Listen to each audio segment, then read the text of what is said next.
Hey Selfish Babes, it is your girl Olanike Osibawale here, bringing you back another Selfish Babe podcast from the beautiful island of Jamaica. I will be showing you guys the ocean pretty soon, but today I have Taijah. Say hi.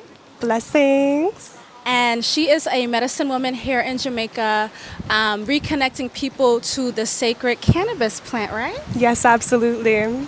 And so I've seen some of the work that she's been doing at retreats, just the work that she's been doing here in Jamaica, holistic work.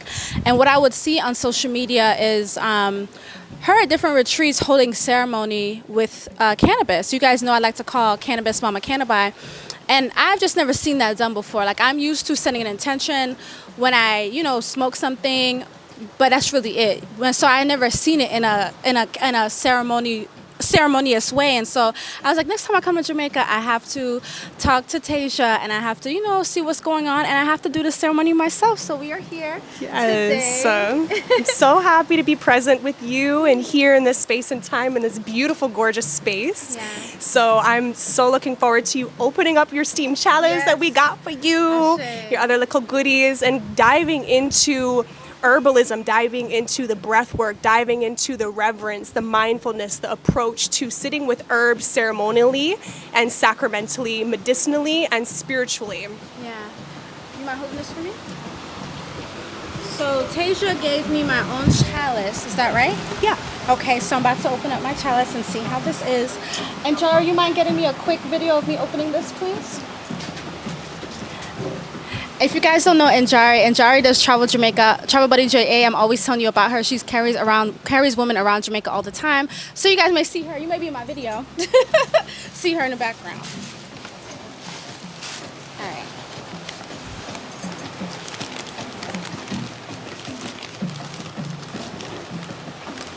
So that would be the first piece, the kachi. Okay. So this is the one of the bowls that you put the herbs inside. Okay, nice.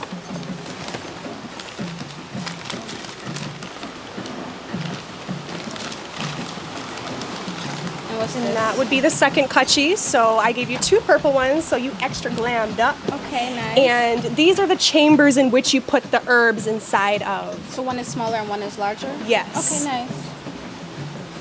And you said it's a kachi. Yes, a kachi. Kachi. Okay. I have gotten this one when I seen it on Instagram, y'all, because y'all know I love purple. If y'all didn't know, I love purple. I really like lavender. So when I saw this, I just thought it was so pretty. Yes. So what's this? What's this? That is the beautiful lilac palm stone steam chalice. It's the perfect little travel-sized, friendly, portable, beautiful piece that is inspired by nature itself with the beautiful hues of purple. Nice. So your favorite color has the lavender, it has the violets, it has the indigo. So that's your energy. Thank you. That's what you feel? Yeah, man, the purple energy, definitely. And then we have this beautiful seashell and the Palo Santo, right? Thank you. Straight from Peru. Okay. And then we have, this is the lighter, right? Yes, a torch. The torch, okay, good. And then this is what I'll be inhaling through. This is out of bamboo? Bamboo. Everything is made out of 100% organic elements, straight sourced from the bush of Jamaica. Okay. And that's the filter pieces, the gritty. Okay. So those pieces go on top of the kachi to prevent any smoke or any combustion of herbs. Okay. Nice. Okay, nice. Ooh. And it's fruit. made from clay. Yeah. Right? Nice. So all the clay pieces are made with organic Jamaican red clay. Oh, that's beautiful. Natural pigments. And this is some sage? What's this? This is some steamable herbs. It's an intuitive blend that I made for you. Okay. So this is Jamaican peppermint, Peruvian eucalyptus, and some homegrown sage from Peru. Oh, that's so nice. So this is for respiratory health. Really? Yes. Oh, wow. Yes. That's beautiful. I love this. Thank you. Absolutely. And we have an incense. And then we have some cards. And this is all from Justeems, right? Justeemas. Justeemas. What's the website?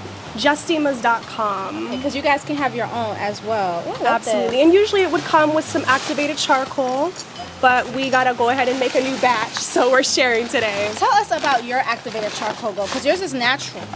Yes, so the difference between activated charcoal and the shisha coals, I have a little piece of the shisha coal just that I use for like burning kind of like resins and things like that. But the activated charcoal in essence is organic coconut shell. Okay. So what we do is we get the coconut shells, we break down the coconuts, we take out the coconut meat, or we have a sourcer. We do have a sourcer in Long Bay that she makes organic coconut products. So she saves her organic coconut shell for us, and then we have a system in place in which we burn the activated charcoal shells to the right consistency in which we make the activated charcoal.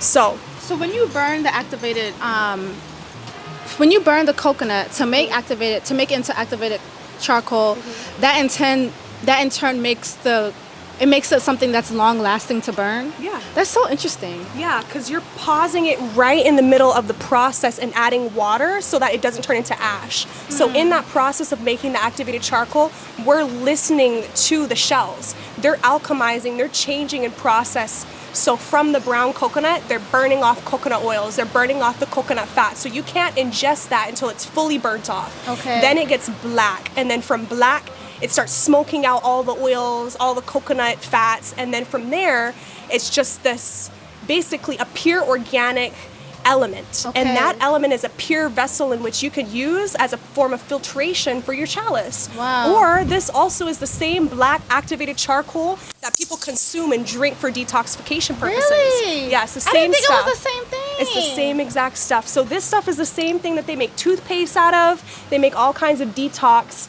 regimens for people Yeah. to consume to detox any heavy metals or any kind of things going on in the stomach. Wow, I had no idea.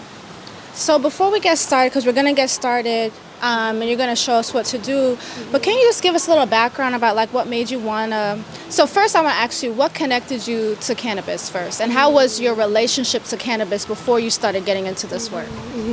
Good question. So I'm Canadian.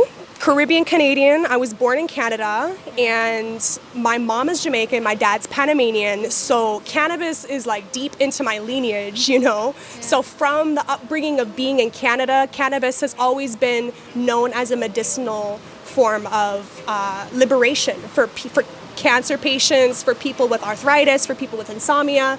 So it was a form of release, a form of healing where I'm coming from. And I was young when I started sitting with the cannabis. Originally, cannabis came to me several times through other people, and I wasn't ready to sit with the plant. But I had gone through a serious depression in my teenage years, like 16, 17 years old, and my parents put me on pharmaceuticals. Like antidepressants? Antidepressants, anti-anxiety, and they numbed me so bad, and I felt so disconnected from my body. And I also was a young spiritual woman reading all different kinds of books to really just gain self-awareness and You were reading those in your teenage years? Yeah. Oh, that's nice. So I was the only one in my family, like the little black sheep in my family, like I know there's more to this world than just going to church, you know, like I believe in God, but there's more out there, and I can't confine myself to just this limitation of what people expect me to be. Yeah. So I was already pushing the threshold of what people expected of me. And I was exploring myself at such a young age, and I just knew that the pharmaceuticals were just numbing me, and I wasn't able to feel the things as a sensitive, sentiopathic person that I needed to feel in order to move through emotions. What's sentiopathic? So to be sentient is to feel things beyond the capacity of just like emotional. You can feel it into your body. You can feel it. If someone is saying something, you can also feel their vibration of the intention of where it's coming from. You know? Yeah. So cannabis came to me a couple times, and it wasn't until I was deep into the pharmaceuticals that I was like, this isn't it. Like, I need relief. This is not it. The first time I sat with cannabis was introduced to me from a friend in high school. And I was sitting in her greenhouse, and they had the plants all around them, and that was the first time I actually connected to the plant because I saw it growing, and I was like, there's a level of respect here. I see you in your natural habitat, organically growing in this beautiful little greenhouse, and I was like, okay, I'm ready to sit with her. It was a feminine essence that came to me like a nurturing mother, like, listen. I like that you knew it was a her. Yeah, I know cannabis is a feminine plant. Yeah, you know, and I was like, all right, I'm ready. And the first time I smoked the ganja, I felt a reason to live. After so long of being so in the darkness and feeling so lost, and like nobody could really connect with me. but she connected with me. The plant connected to me, it spoke to me, it nurtured me. It was like a warm hum, like an internal hug per se. And then from that point on, to be honest, I didn't know how to talk to my parents about it. So I was hiding and smoking for a little while until about 6 months into smoking, I stopped the pharmaceuticals, and they could tell something changed within me. And then when they found out I stopped taking pharmaceuticals, they didn't know that I was smoking. Yeah. But then my mom was actually a heavy smoker because she was dealing with sciatica. She had nerve pain in her back. So she was already open to the ganja, but she didn't know her baby girl was smoking weed at 16. And then about 6 months later, they found out I was smoking. They were like, nope. They grounded me. They kept a close eye on me. They just like put me on lock. And I fought for my sovereignty. I fought for my freedom to be able to medicate how I choose. As a teenager, I was like, listen, I sat down and had a family meeting with them. I was like, I am a young adult. At this age, I know what I want. That's so mature, guys. A family meeting. My mom would not care about no family meeting, okay? But I love that. I was like, listen, y'all gonna listen to me, okay? Because I'm gonna keep doing this regardless of what you think. Yeah. I'm a young, independent, little young lady at this point. So either you're gonna support me or I'm going to do it behind your back. So for me, it was the honesty. I sat down with them. This was after time and time and time after again, they got me grounded. They're like, no, you're not doing this. They took the weed away from me. They took any little pipes, anything that I had. And then I turned 17 and I was like, listen, I decided I'm not doing the pharmaceuticals anymore. Oh, 11:38:11.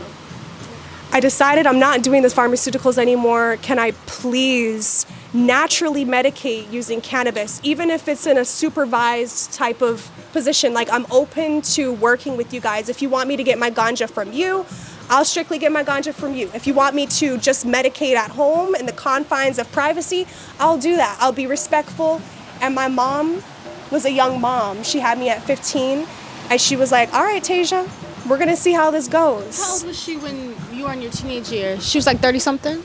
She was like late 20s. Wow. Yeah. Wow. Yeah.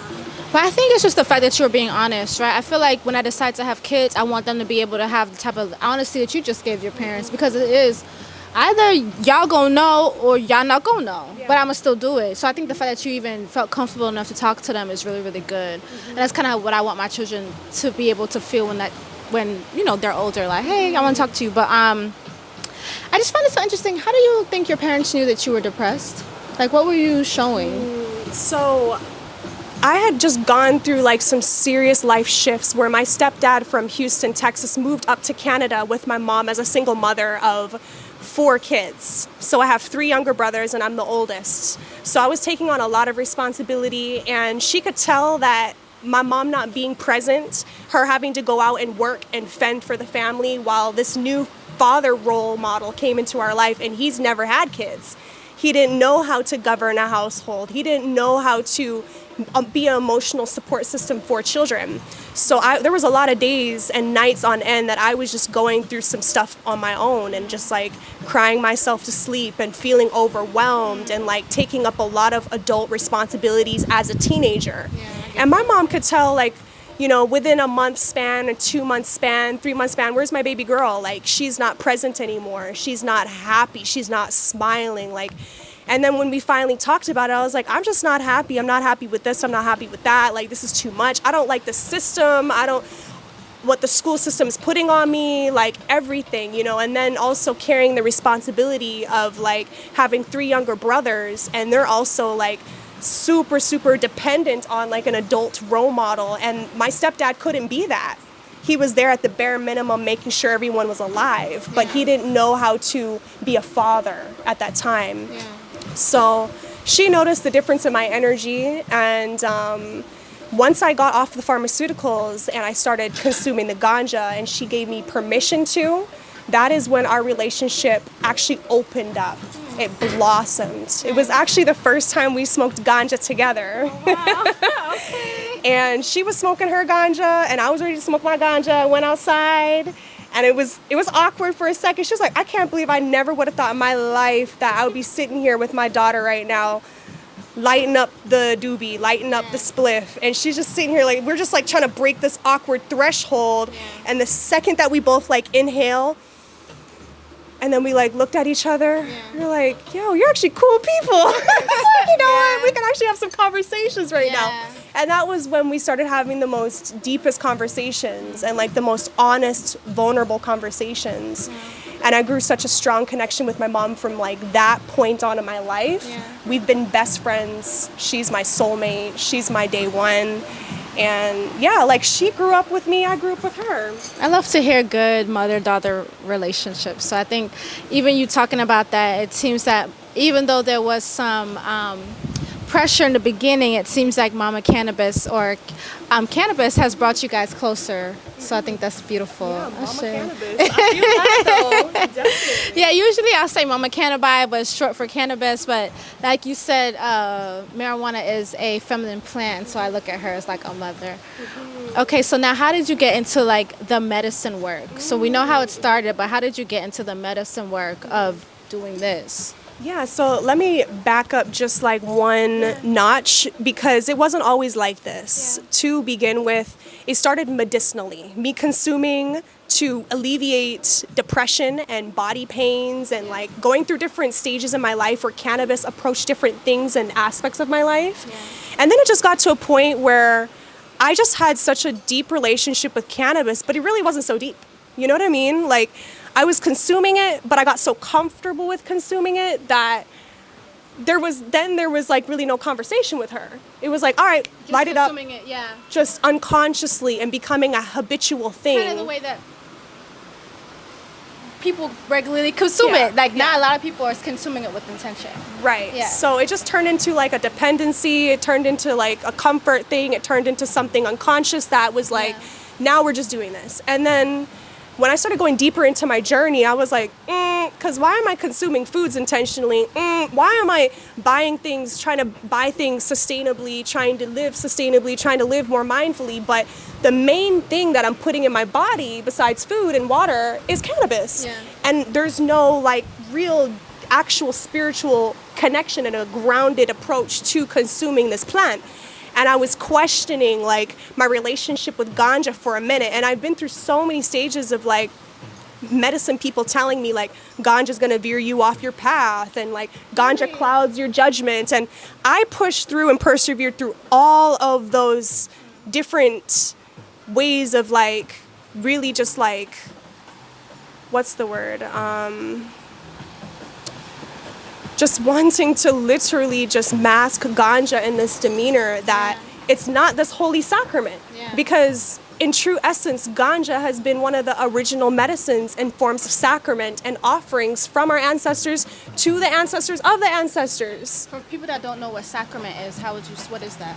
Okay, so a sacrament is anything that you partake in, that you consume, or that you work with a very holy demeanor. Okay. So whether that's religious or whether that's spiritually, whether that's like trance-like, going into like a meditation, using it for a very intentional reason. So in Jamaica, the sacrament of the island is ganja. So the Rastafari would utilize the ganja as a form of divination and connection and communion. So it would be a way to commune amongst the other elders, a way to commune with spirits, a way to receive revelations, a way to cleanse, also to purify. So used in these very intentional ways, when I came to the island and that was introduced to me, and through many different walks of life, through many people, many different Rastafari people walked through my life, and they taught me these elements without the chalice. I was like, this is nice. But then people started mentioning, hey, have you heard of the chalice? And I was like, what is this thing? And they were like, this is the Rastafari spiritual tool that the Rastas would sit with in like Nyabingi drum outs and like holy sacraments and things like that. And I was like, okay, I gotta know about this. And then when it was introduced to me, it wasn't introduced to me in a sacramental way. It was introduced to me in a recreational way. But when I sat with it, what came through was a very powerful revelation. And what that was this is the original way. Question. When you had originally sat with it, was it an actual chalice or was it a bong? It was the chalice. Okay, but it was just recreational Yeah. fun. Okay, and so tell us what revelation came through. So the first time I was introduced to the chalice, it was at a weed farm with one of the most strongest, purest, cleanest, most high-grade Westmoreland herbs. Okay. Like ganja farm after ganja farm after ganja farm. I was at one of these beautiful places. So really, they were utilizing this vessel to be able to share with their guests, look, taste the terpenes. Taste how clean our herbs are. So this is also a way to consume herbs in a pure way. Not just for spiritual reasons, not just for recreational reasons, for social reasons, but people understand that this is a way that you can consume the herbs without burning or degrading the flavor or the medicinal compounds. So they were utilizing it in a way for them to share their different strains. Like you can tell that this is grapefruit because you can taste the grapefruit. You can tell that this is tangy because you can taste the citrusy. You know, you can tell this is some skunk because that's going to be green, you know? Yeah. So that's what they were using it for and that purpose. And the first time I experienced it, I was like, Yeah. like mind, spirit, body, soul revelation. I was like, all right, this is insane. Yeah. But I'll give it to you because that's a whole nother story to go into. No, I love that. I love your journey with it. And so, as I said, I've seen you do the work on Instagram, and I was like, I gotta try this for myself. So, let's get into it. So, Okay. Wonderful. So, before we get into it, one of the things that I love to just give a little bit of background for the steam chalice is that, like I was saying, that this is a Rastafari ancient healing modality. This has also been used in many different parts of the world, like Asia and India, in Africa, different parts of Africa like Ethiopia, but different alternative versions of the chalice. The original chalice was coconut. It would be actual coconut hollowed out with bamboo, or an actual bamboo, the stump of the bamboo with more bamboo, and everything is completely organic. Coming from nature, and when it's done, when it's served its whole cycle of life, it goes back to nature. Everything can go back to nature. It's completely organic. So these pieces, this is the Jamaican version of the steam chalice. There's two different kinds of chalices. There's the bun chalice, which means burn chalice. So the bun chalice does not have a filter that goes through here. The bun chalice is just, you put the herbs in and then you just light it up and it gives you these big clouds of smoke. Now, a lot of people are familiar with that because when they envision going to Jamaica and experiencing the Rastafari, just sitting there with the chalice, a lot of people envision the bun chalice because it's this very old age looking, very strong form of sitting with cannabis. But the most sacramental and intentional way to consume the ganja, what the real roots men and herbalists know of, is the steam chalice. The steam chalice is different because we're not burning the herbs. We're extracting the elements with water through the activated charcoal and the process of breath work and making sure we utilize all of the elements of nature. So the steam chalice is a very intentional tool coming from nature, and we'll go back to nature. I want to show you guys this one. I didn't get this one, but isn't this one cute? It's a woman's body. I just thought it was so cute. Yes. I like this She's one of my most proudest creations. Yeah, so cute. I gotta get this one too. Yeah, you do. We can make any kind of body shape you'd like, girl. Any color. Yeah, Oh, you said it because you want to? A pink one? Oh, that would be nice. Girl, you can do that. Any body shape of choice. So What's in here? we have some golden kapal. This goes into the resin. The actual essence of sitting with herbs sacramentally. The first thing I like to do is create a sacred space. So the energy in which we choose to sit with the herbs. I like to cleanse and purify the space with some golden kapal, which is a resin that comes from a tree in Peru, or frankincense, or y'all can't see it, but this torch is torching y'all. Okay, it's torching. that's not even the highest setting, girl. You can smell that, right? Yeah.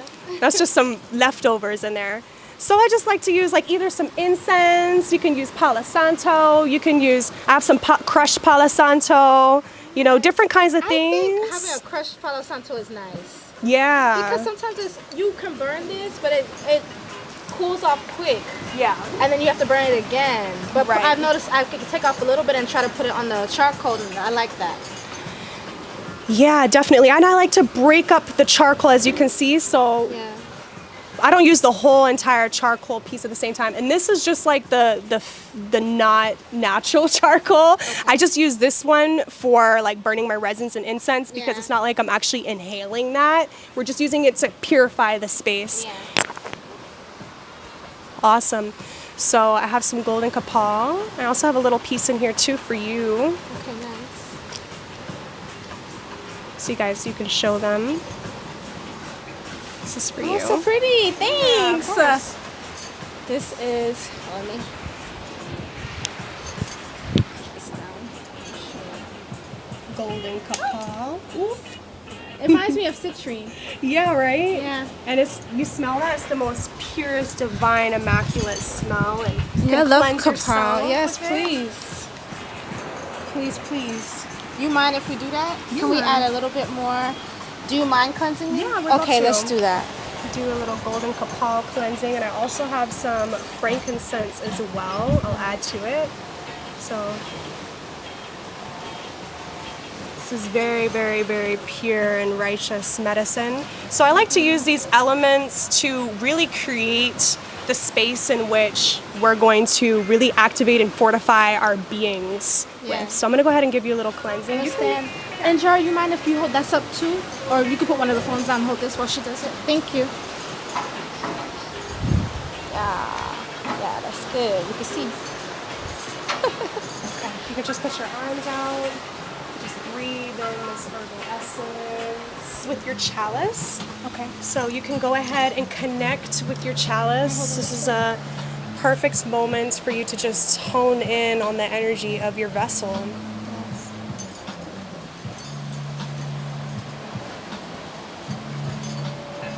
You can also do this when you get home. Yeah. Find a designated space for your chalice and cleanse the pieces after the travels. As you start to work with the chalice, you'll realize that it's an organic live element. So maintenance is key. So listening to the bamboo, and also when you're done utilizing the chalice to disassemble it, because the bamboo is a live living organism. Okay. So if you let it sit in water, it will rot. Okay. And if you don't take care of the chalice, then the bamboo pieces will just degrade. Okay. So it's important to find a safe space for your chalice when you're back at home so that, it's not disrupted, and then it can dry and you can dismantle the pieces, as you can see when you're done.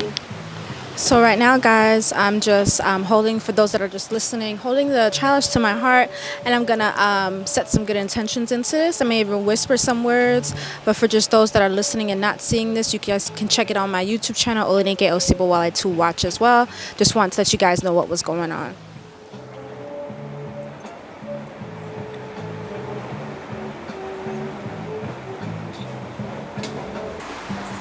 So how we usually like to gauge the water is we like to estimate filling it up a little bit less than halfway. Okay.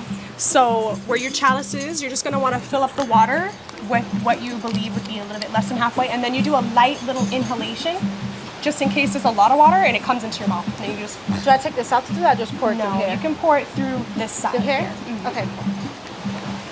So I'm pouring it in the little hole, y'all. I'm going to do it over here in case some water spills. We said a little less than half, right? Yeah.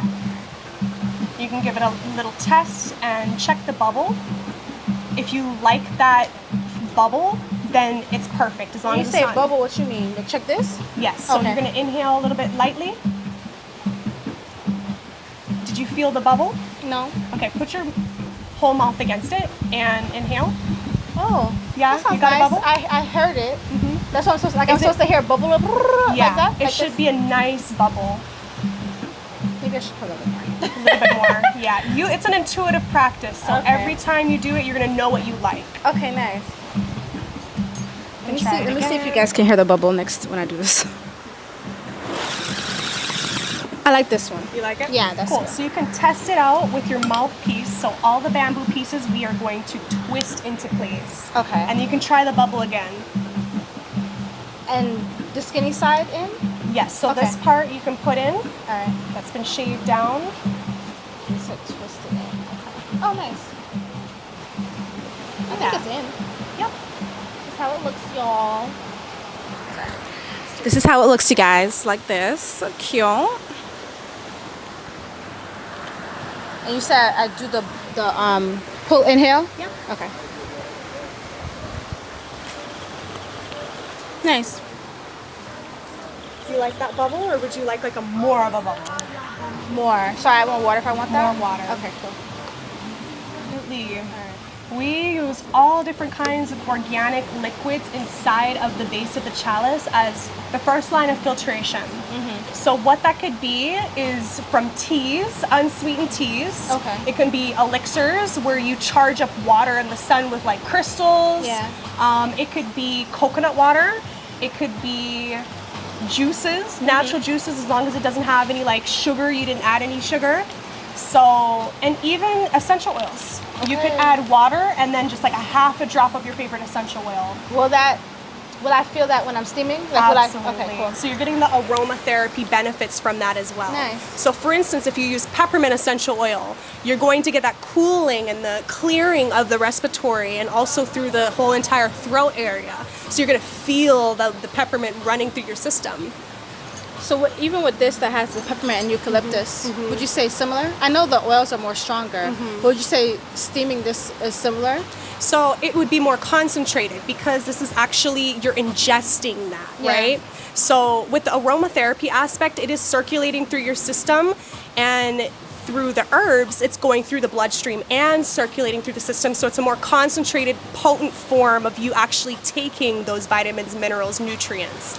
I want to try this with Blue Lotus. Yes. I have the loose leaf Yeah, Blue man. Lotus, and I would try to steam with it. Absolutely. Yeah, okay. Blue cool. Lotus is one of my favorite flowers to I just steam. started working with it for my dreams, Ooh, girl, to help you're gonna remember my love it. dreams. Just know that the Blue Lotus with the ganja, you've tried smoking it together, right? No. Okay, so it's very powerful together. And if you experience, like, you're familiar with ganja, right? Yeah. So you smoke ganja pretty fairly often? Not fairly often, but enough. Like, you know, Okay. to where I know where it's going to get me. Yeah. Yeah. So smoking ganja and steaming ganja feels very different. Okay. It's more concentrated, which means it's going to circulate through your system a lot more potent. Okay, so you may only need like 3 or 4 draws versus like a whole spliff of ganja. Yeah, and I don't even be smoking a whole spliff, to be honest. But when you're saying the Blue Lotus and ganja, what were you saying about that? So because the ganja itself is a psychoactive medicine, the Blue Lotus flower is also on a level psychoactive itself. Yeah. By itself, you may not feel how it's working in coherence with your whole entire, like your third eye and the energetic systems within your vortex. Yeah. But with the ganja, there is an heightened experience that comes with that. Certain medicines that work together that actually complement one another can take you deeper into the experience. So what you experience with ganja, you may get more of a spiritual revelation and insights, visions. It may even transcend yourself out your body. I've seen it happen. Yeah. So just be very like, Nice. yeah. Cool. Okay. All right. So now moving into mindfulness with the herbs. Yeah. So we have the body of the chalice. That's why I made a body. An example of the feminine vessel, the chalice being a feminine vessel because she is nurturing the medicine that's facilitating through this whole entire system so that you can receive it in the most easeful, most feminine, softest way. Okay? So we have the chamber of the chalice where the water goes in for filtration. We have the mouthpiece in which you inhale through. We have the filtration piece that actually allows the water to bubble through, and then we have the kachi. The kachi has a clay piece that separates the activated charcoal from the herbs. So none of the herbs are being burnt, okay? So this is when we move into intention. Why are we consuming today? What kind of herbs we're gonna be working with, and moving into how we layer the herbs, the flowers, the elements into the chambers. Okay, so you mentioned you wanted to sit with Blue Lotus flower. What are some of the intentions behind Blue Lotus? Well, for me, I was told on a recent trip to Jamaica, honestly, that I should be working more with Blue Lotus. But I was already working with some herbs that were going to help me remember my dreams and like just receive those messages from my ancestors in my dreams a little bit more clearer. And so since I've been drinking the Blue Lotus tea, I haven't smoked it yet, or I've taken it in different tinctures. I have been able to like remember my dreams more. So I really just want the messages to be a little bit more clearer. You know what I'm trying to say? Like, I want to wake up and I'd be like, oh yeah, I remember that. And I'm like, oh, let me try that. Like, that's what they're trying to tell me. Like, that's kind of what I want from my experience with Blue Lotus. In terms of sitting today, I think my intention with sitting today is just to receive whatever spirit wants me to receive today. I'm pretty open to it.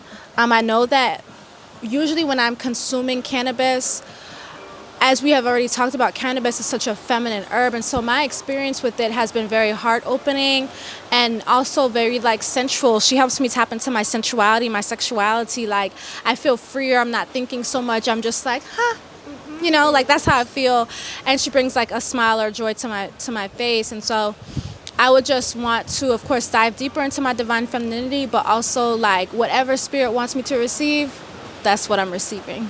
So, yeah. Beautiful.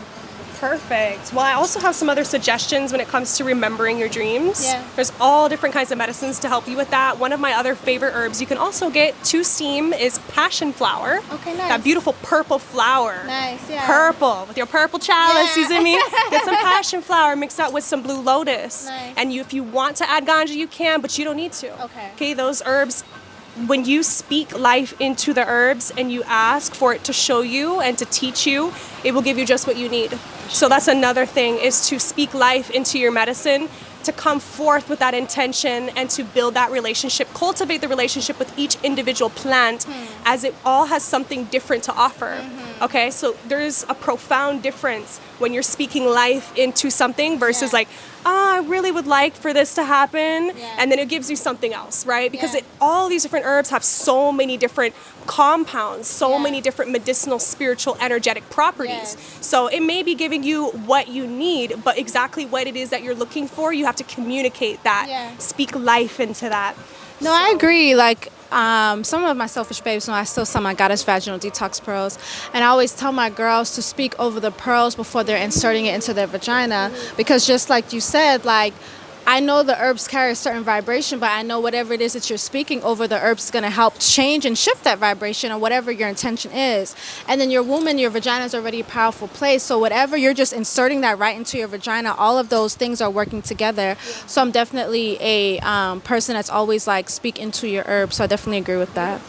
Perfect. So this practice is very like in alignment with the work that you're already doing naturally. So love-wise, we have you have your blue lotus flower if you want to mix it with some of your sage, peppermint, eucalyptus. This is just like a respiratory blend in general. I also have some Andean rose petal, all natural. If you want to mix some of that, we can also try some of that. Rose is like my other favorite flower. It's powerful, Nama. Like this one comes from Peru. And I foraged those myself. Nice. So you can feel free to help yourself. Did I bring When I take my spiritual baths, I'm like, always add roses. Lovely. Yeah, rose is one of those big plants that I love to work with in so many different ways. Nice pink. And then also like the crushed Palo Santo too. You can even also steam Palo Santo. I didn't know that. You can. Because this is actually just this is just basically little wood chips of this very sacred kind of wood. So I'll show you how we mix ganja with smaller little herbs and things like that. So when we're adding the herbs to the chambers, we like to rehydrate the herbs. When we rehydrate the herbs, it allows the herbs to last longer in the chamber before they completely dry out.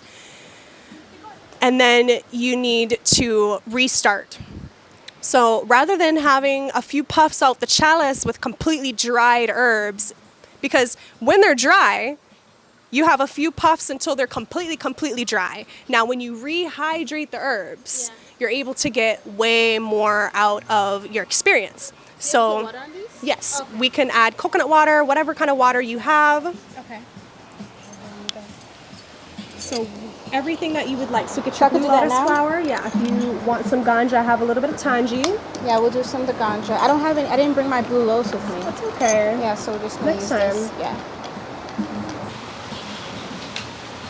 And then I just take the ganja out. Guys, I have never wet ganja before, by the way. It's so weird. We're doing to be like, we're putting water on the plant? Okay. Watering the plant so it waters us. So I can take my time and connect with it now? Yeah. Okay, cool.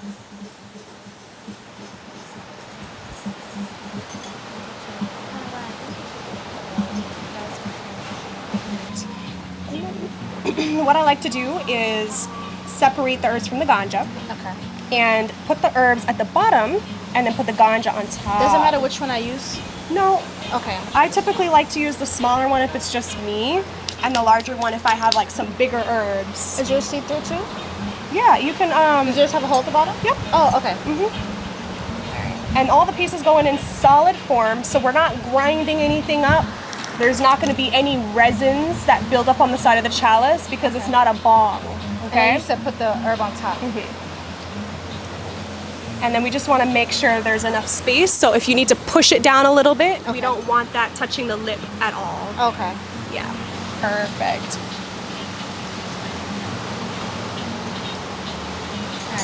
Perfect. Okay. Now we just screw it on top of the chalice. Oh, that's cool. Screwing all the pieces on right here. The actual. Oh, the bottom part. Yes, This is where I inhale. Yes. Okay, got you.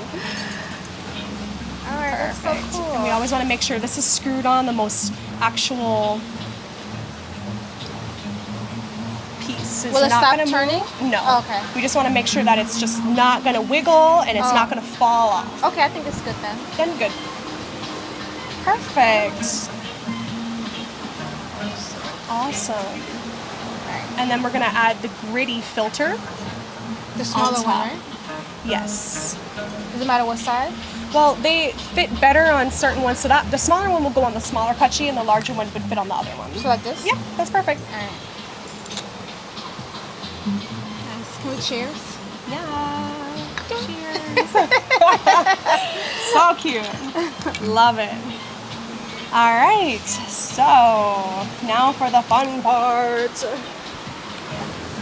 Okay.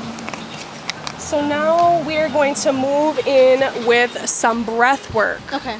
So this part is going to prepare our respiratory for the facilitation of the steam chalice, and also for us to open and allow our respiratory to receive of the steam. Yeah. So this is going to open our airways. It's going to prepare our breath and our respiratory. Okay. And it's also going to ease us into the mindful, the sacramental, and the meditative aspect of sitting with the chalice. Okay. Start with just grounding ourselves. Just grounding ourselves in this moment in time. Planting our roots, our core into the earth. And really just honing into this present moment. Anchoring ourselves through the breath.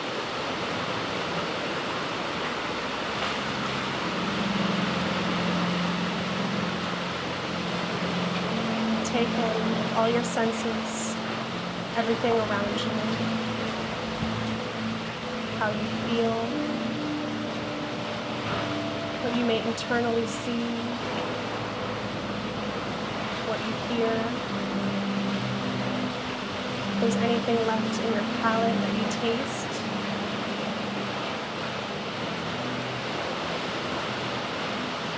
And just allow your breath to anchor you in this moment.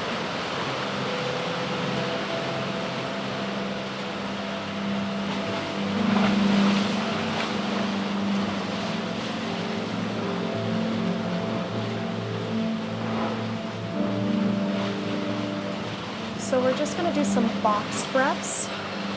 So we're going to practice opening and elongating our respiratory. So what that's going to look like is just taking a deep breath in for 5 seconds. You can eventually increase that breath to 7 to 10 seconds. We're going to start with 5 just so we can practice opening that respiratory, and then we're going to hold for 5 seconds. And then we're going to exhale for 5 seconds, and then we're going to hold for 5 seconds. Are we exhaling in the nose or through the mouth? We can exhale through our mouth. Okay. And we're just going to do that for a count of a few rounds, and I'll let you know whenever we're completing. And then we're going to go back to our normal state of breath. And just doing that will help us deeply relax our body, just releasing any tension that we have stored up in our neck, our shoulders, our back, and then just anchoring ourselves in the moment through breath. So I'll go ahead and just take a nice deep inhalation and exhale.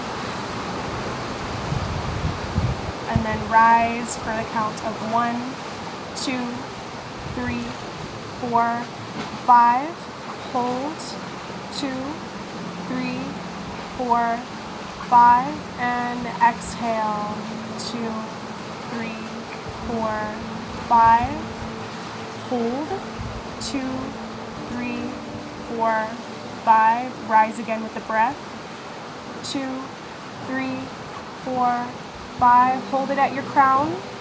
2, 3, 4, 5, and release. Release your shoulders, your back, everything. And when you fully exhale, hold for 2, 3, 4, 5, and rise again with the breath. 3, 4, 5, and hold.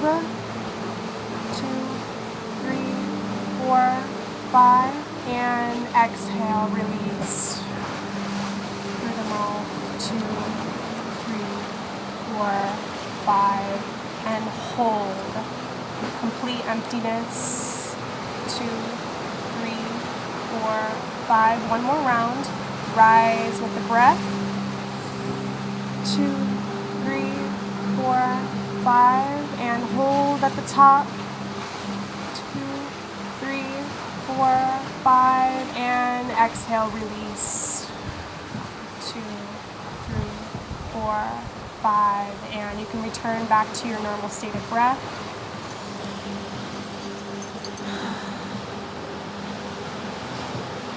And just feel how much more present you are just after taking a few breaths of mindfulness.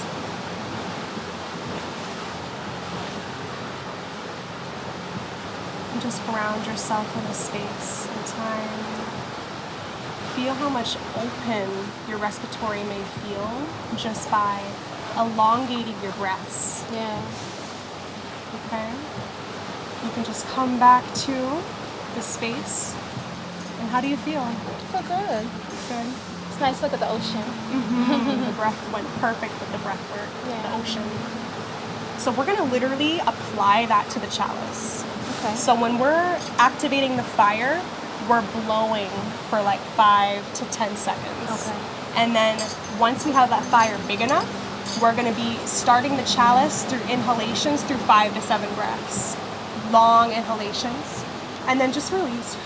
You don't have to like, but just like releasing, right? So now we're going to move into building a fire and then applying the breath work through the chalice in a very intuitive and intentional way. Now this is all a very intuitive practice. It looks different for everyone, but this I find to be the most intentional way, and that is just through listening to the elements of nature, which makes this a very feminine and spiritual approach to consuming herbs. Yeah. Okay? So right now I have 2 jars of activated charcoal. One is more like the smaller, small pieces, and then one is more for solid pieces. Now when you get your activated charcoal, it's gonna have both together, usually the smaller pieces at the bottom and the larger pieces on top. So this is like the little bit left that I have. So what we're gonna do is we're gonna start with putting smaller pieces on the bottom. Okay. Just shake Yeah, it out? you're Okay, right. just making sure.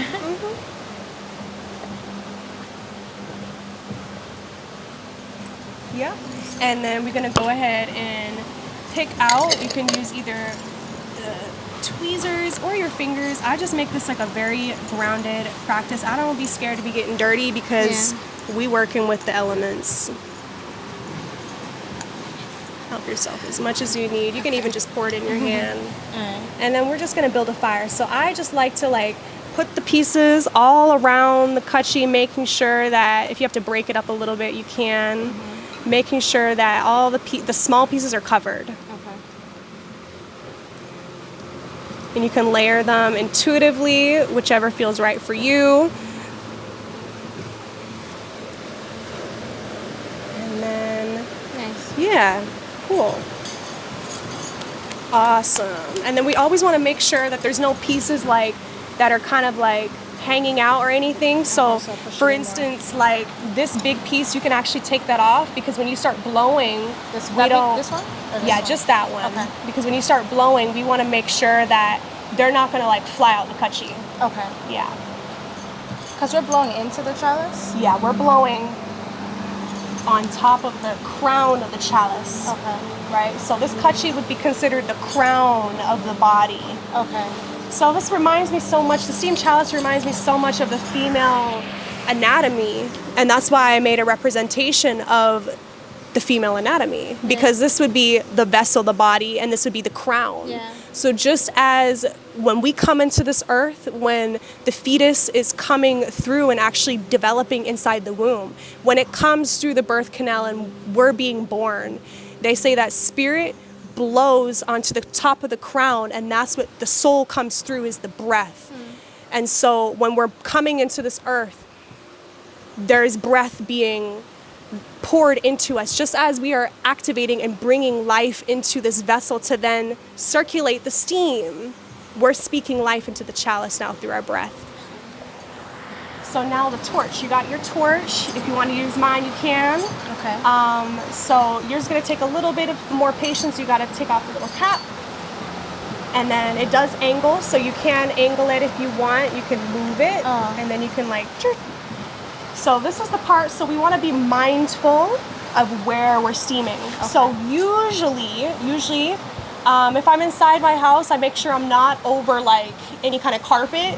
I make sure that I'm not like steaming somewhere where anything can get burned up, especially if you're a beginner steamer and you're not familiar with steaming. So just to start, we always want to be mindful of where we're steaming. Now, the warnings, y'all, make sure to listen. Disclaimer. Yes. Anywhere the activated charcoal falls will burn, okay? So that's why we never steam literally on our couch. We never steam like in our bed unless you like are experienced steamers and you know what you're doing. Okay. It took me a long time to do that comfortably. I almost burnt down my bed one time, girl.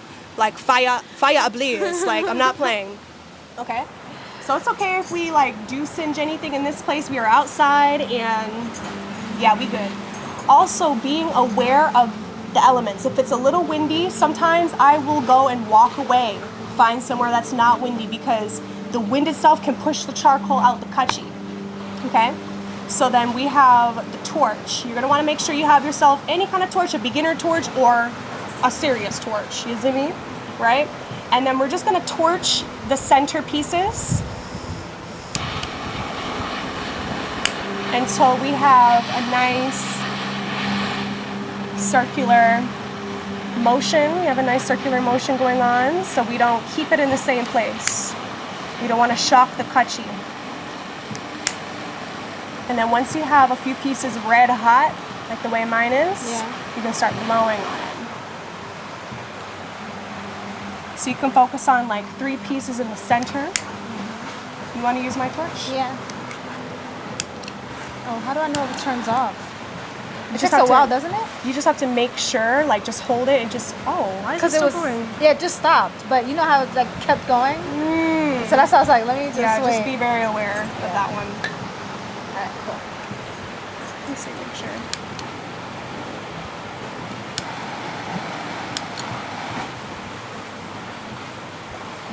There you go. So just hold this? And press that, yeah. Perfect.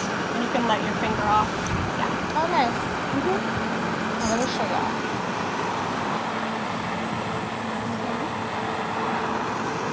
All right, so it looks red. And turn it off so you can just, okay.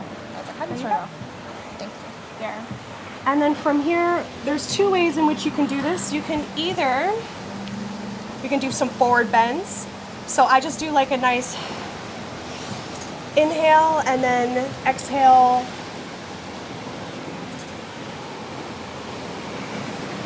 Blow, and when you blow, we're just gonna blow for about 5 to 7 seconds. And turn your bamboo, your chalice, so your bamboo is facing away from you. Okay. Right. You can move your chalice a little bit closer so you can make sure the air is going straight down to the chalice. Yeah.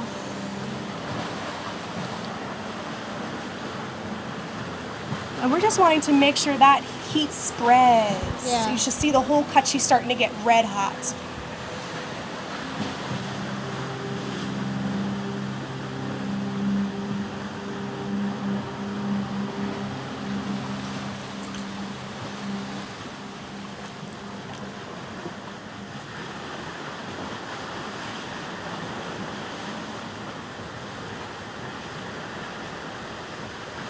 And this is the most intuitive part of the practice because we're really listening to the activated charcoal shells. If they start to shake, that just means a little bit less air. And if they are looking stagnant, like the heat is not spreading, then that means a little bit more airflow, right? Yeah. And then if they look like they're in small pieces, like sometimes you blow on them and they start to disintegrate real fast, then you can just add another piece on top. Just like add another piece on top and then work on the embers below it.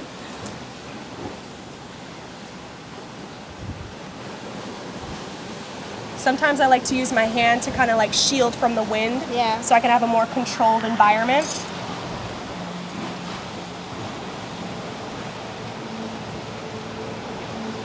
That's definitely helpful. Yeah, because there's wind and elements going on around here.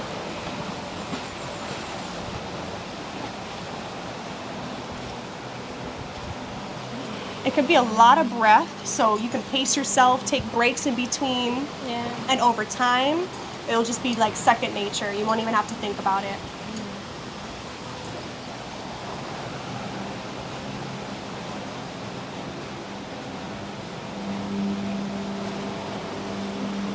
How's it coming? Good. Looking good? We'll probably give it a couple more breaths and then we can test it out and see if the steam is producing. All right.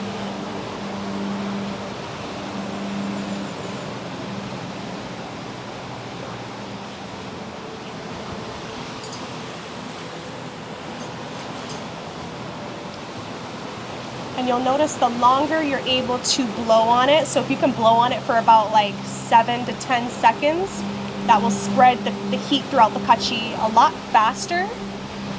And yeah, if you want to give it a try, so we can see if the steam is producing, we can give it a little try before we go into a little prayer. So we just pick it up and a nice little, take a nice deep inhalation and then exhale. And then we can just rise with our belly and just... So I'm inhaling. Yeah. Okay. We're just testing it out.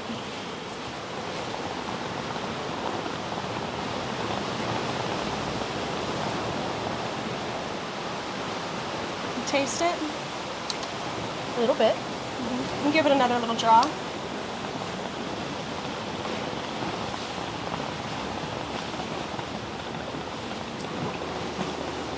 There's something that's happening. Yeah, I see some smoke coming. It's coming. It's coming.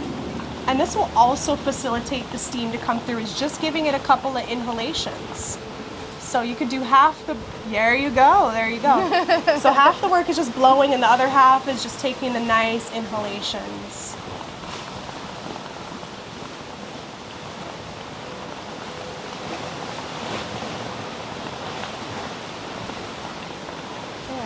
Wonderful. Okay, now that we have the chalice going, this is when you just take the time to pray over your medicine. Okay. Connect with your chalice. Would you like me to lead a prayer? Would you like? Go ahead. Okay. So, I'm gonna put my chalice down just so. So we'd like to give thanks and praise for this beautiful vessel. We give thanks and praise for all of the elements in nature that come into communion with us today, that come together to really bring forth this beautiful healing experience, this physical, emotional, spiritual liberation and release. We allow this medicine to fortify our mind, body, and soul, to connect and anchor ourselves into the land, to connect with our ancestors, to connect with the beautiful medicine and what it has to offer. We thank all of the elements of nature and each one of us that is here today, to the Most High, Jah Rastafari. Ashe. It feels nice though. I'm feeling something. You feeling it? Yeah. Feeling it already? Yeah, I am. Yeah, girl. Just take your time with it, because it definitely is different than smoking, like I said, and you're gonna feel how it runs through the system differently. Yeah. So, just know, like, when you're not blowing on it and when you're not inhaling, it will need some more air to just get it going. So whether you just take a like couple blowing of on it or? Yep. Okay. And we just want to, when we blow on it, we want to make sure the pieces are solid. So no pieces are small. That's why I have some little tongs and.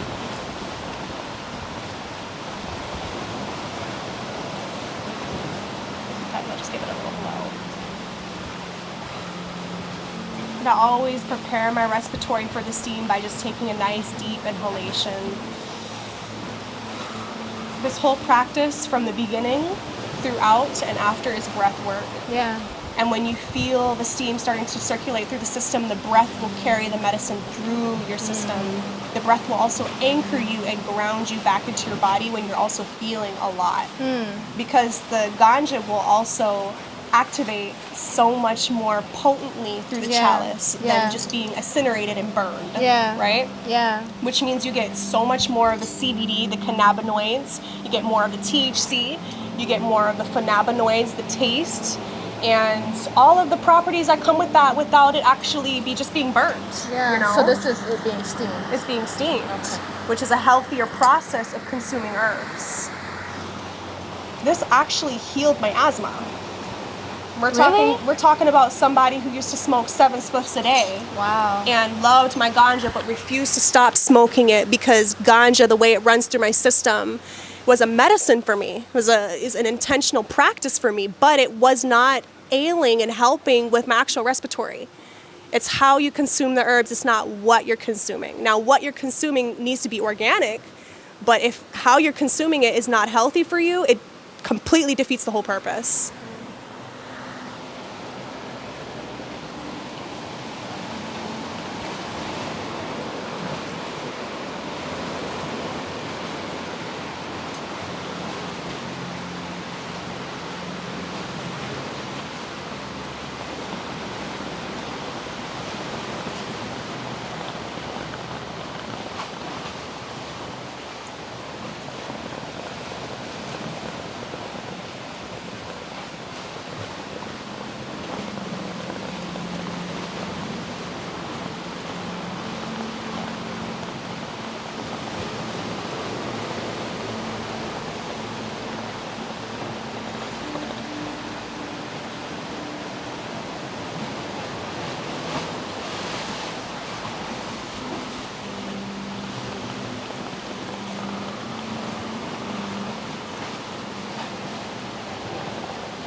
Got it! Got him! I was wondering if people cough. Yeah, man, that's a cleansing.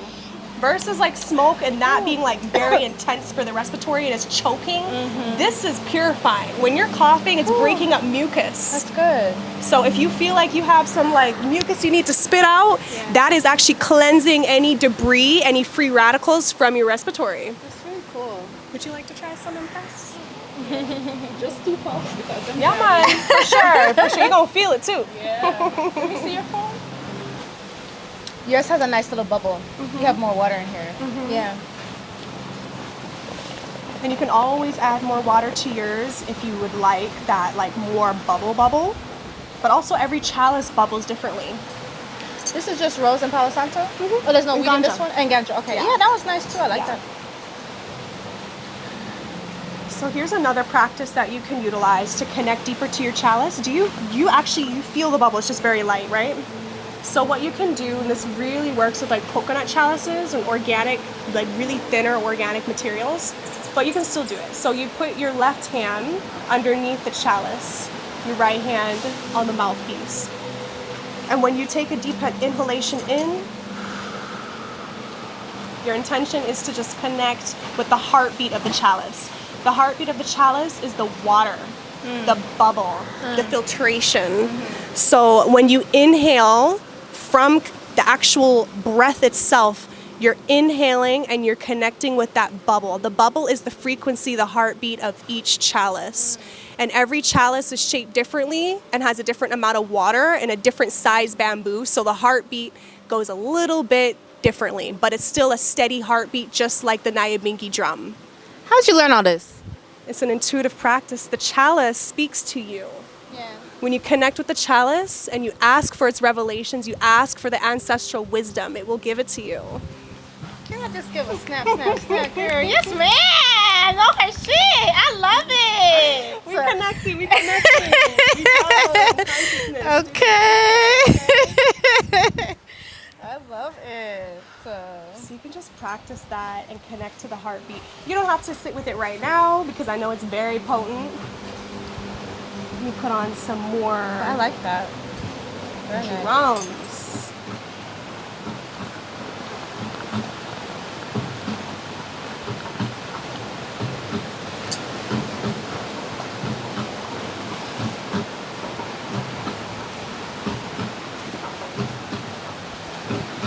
You know, I had went to the Rastafari village in Montego Bay, Yeah? and they have like their plant medicine ceremonies, and they said they do like one with cannabis. Uh-huh. Of course, I'm not sure what they're doing or whatever, but apart from seeing you do it on Instagram, from what I've seen, I was like, oh, I didn't know people could sit with cannabis in it. Like, I know about ayahuasca, I know about the mushroom, I know about all those other medicines that people sit in a ceremony with, but it was a very rare that I heard about sitting with cannabis like that too. Yeah, they do. They do the steam chalice ceremonies over there too. I haven't experienced it with them, but I've been wanting to go out there and learn from the elders because most of the knowledge that I have, if it's not from other steamers, experienced steamers that have been steaming for over 10 years, 5-10 years, is from my ancestors. Just things that are not common sense, that are straight intuition. And if you're not really paying attention to the elements, they will teach you. The ancestors will teach you whichever way, the easy way or the hard way. So like, it's always good to sit with different people that are experienced in the same thing, but different levels of expertise because like everyone has their own perspective and approach. Now, I don't know any other females on the island that is serving the steam chalice. Even though it's a feminine vessel, in the Rastafari community, it's mostly males that are serving this medicine. Now, that's with a male approach, a very masculine approach. The steam chalice, ganja, is a feminine essence. So how else are we supposed to balance that duality and those counterparts, the feminine, the masculine, the alpha and the omega, the yin and the yang? If we're not hearing it from the women themselves. If we're not hearing it from the spirit essence, the plant medicine essence, and its language is not being conveyed through a pure vessel. But you know, this is not only with this. A lot of different spiritual practices are very male dominant that were once female dominant. Now, I'm not saying we need to dominate, but like you said, the yin and the yang, the alpha and omega, there's a balance. And as right now, in terms of some spiritual practices, the male are the head, when it wasn't always that way. So that's a definitely good perspective on that. I like that. Definitely. And Jari say what she doing is revolutionary. Give thanks and praise to the Most High. Couldn't do it without the ancestors. Like seriously, it really, really took like sitting down and wanting to learn and saying like, yes, we can all be teachers, but we're students first. And we're all children of the Most High. We're all children of whatever it is that we govern ourselves with, all this power, this innate power that we have within ourselves. It's coming from somewhere. And we can't do it alone. We have to ask for help. We have to listen. We have to sit down and be able to receive before we are able to give. And so this practice also reminds you to have presence and patience and mindfulness, because you can't rush steaming and you can't force steaming. And when you're rushing and you're forcing, you're operating out of a masculine aspect that is not very balanced. You have to have the masculine and the feminine, but when you're doing things out of haste, when you're doing things without intention, when you're doing things without a mindful approach, then we get caught up in cycles. We get caught up in delusion. We get caught up in confusion. So to remember to anchor our mind, body, and soul with those practices, those traditions, will help ground us and connect us deeper to who we are, where we came from, and where we're going. Yes, selfish babes, please follow this empress right here. Speaking nothing but straight facts, okay? I'm grateful you're receiving it wholeheartedly, love. I do this work. This is my life's devotion. It's moments like this, you know, when it's being received. And when you feel it as well, the medicine channeling through you, and then you're like, that download, that revelation, the light bulb goes off. You're like, this was the original way. You know what I mean? Like, this was the way that our ancestors would sit around the fire and beat the drum and play their instruments and sing and laugh and commune with the ones and ones that came before us generations and generations ago. And they would be reminding them, hey, yo, don't forget the ancient ways. Yeah. You know, because we have all this technology coming out. This is just old age technology. There's nothing new age about this. Yeah. We have all these different kinds of vaporizers out there, but people forget this was the original vaporizer. Well, they don't even know. They don't even know, but that's the forgetting. Because it's in our DNA. The second that people sit with it, it activates the DNA. It wakes us up. So that's what I mean by the remembering. It's just knowledge that has yet to be found, rediscovered. I didn't invent this. The ancestors of all lineages came together and made this beautiful vessel. Thank you. Thank you. This is a channel for me to be able to channel. Yeah, man. Go ahead and add some more heavier pieces on top because you see how those pieces on top are getting thin? Yeah. Just in case, you know, when you're holding it over your lap, we always want to check down and make sure those pieces are not moving, right? So put this on top? Yeah. We want to make sure, because usually if it's a very still day and it's not windy, then you don't have to like be like super.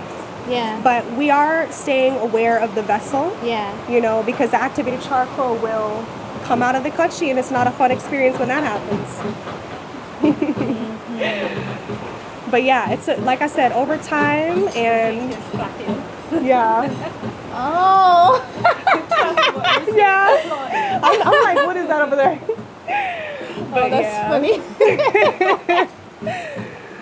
Yeah, over time you'll see how your chalice likes to be treated, where she likes to be stored, you know, who and who not she likes to be shared with, things like that. Because to be honest, I've never broken a chalice, but the times that a chalice has broke was the times that I brought her places and I shared it with people and the energy wasn't ready for it. And then people also didn't have the recollection or understanding how to